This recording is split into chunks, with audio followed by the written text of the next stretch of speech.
হরে কৃষ্ণ।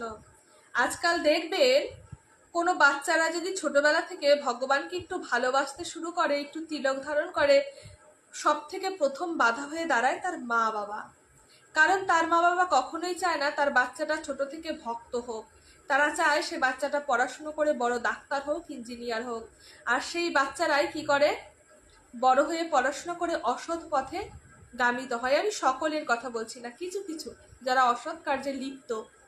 তো ছোটবেলা থেকে যদি আমি সেই বাচ্চাকে ভক্তি পথে নিয়ে ভজনের মাধ্যমে সাথে সাথে পড়াশোনাটা এবং সুসংস্কার দেই, তাহলেই কিন্তু সেই সন্তানটা কুপথে পরিচালিত হবে না।